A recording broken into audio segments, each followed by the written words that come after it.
नमस्कार दोस्तों। प्रस्तुत है माधवराव सप्रे की लिखी हुई एक छोटी सी कहानी, एक टोकरी भर मिट्टी। किसी श्रीमान जमींदार के महल के पास एक गरीब अनाथ विधवा की झोपड़ी थी।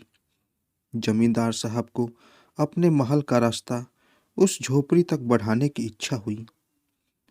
विधवा से बहुतेरे कहा कि अपनी झोपड़ी हटा ले, पर वह तो कई जमाने से वहीं बसी थी। उसका प्रिय पति और इकलौता पुत्र भी उसी झोपड़ी में मर गया था। पुतोहू भी एक 5 बरस की कन्या को छोड़कर चल बसी थी।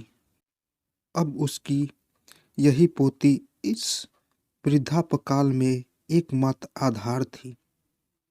जब कभी उसे अपनी पूर्व स्थिति की याद आ जाती तो मारे दुख के फूट फूट कर रोने लगती थी।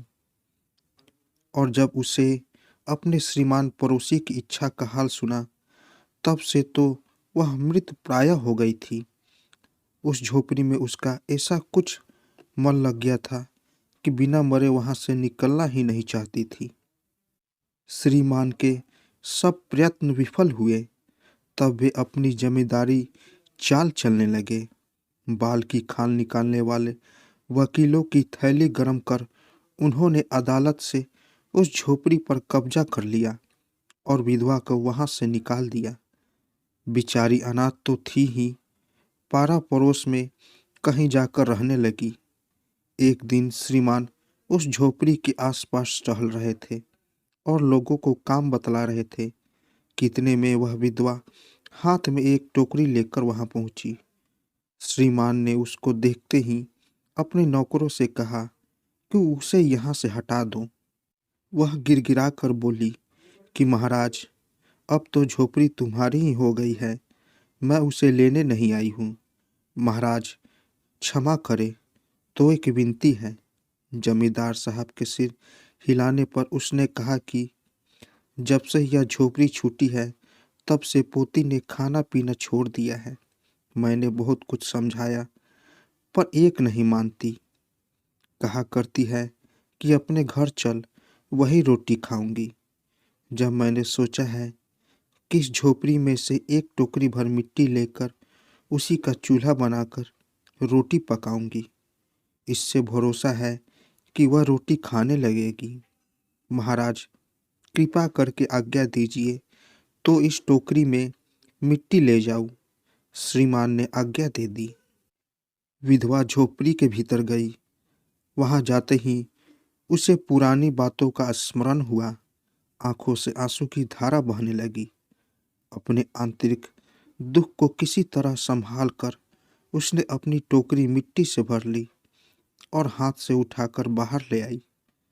फिर हाथ जोड़कर श्रीमान से प्रार्थना करने लगी कि महाराज कृपा करके इस टोकरी को जरा हाथ लगाए, जिससे कि मैं उसे अपने सिर पर उठा लूं।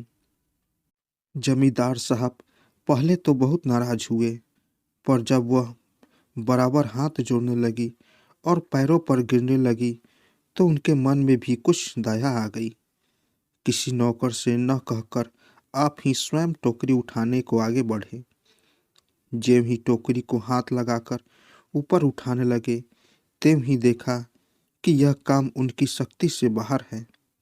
फिर तो उन्होंने अपनी सब ताकत लगाकर टोकरी को उठाना चाहा, पर जिस स्थान में टोकरी रखी थी वहां से वह एक हाथ भर भी ऊंची न हुई। तब लज्जित होकर कहने लगे कि नहीं, यह टोकरी हमसे न उठाई जाएगी। यह सुनकर विधवा ने कहा, महाराज नाराज न हो, आपसे तो एक टोकरी भर मिट्टी उठाई नहीं जाती है, और इस झोपड़ी में तो हजारों टोकरियां मिट्टी पड़ी है। इसका भार आप जन्म भर क्यों उठा कर रखना चाहते हैं? आप ही इस बात का विचार कीजिए।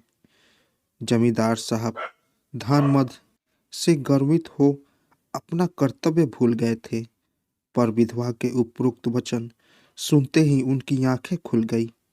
कृतकर्म का पश्चाताप कर उन्होंने विधवा से क्षमा मांगी और उसकी झोपड़ी वापस दे दी।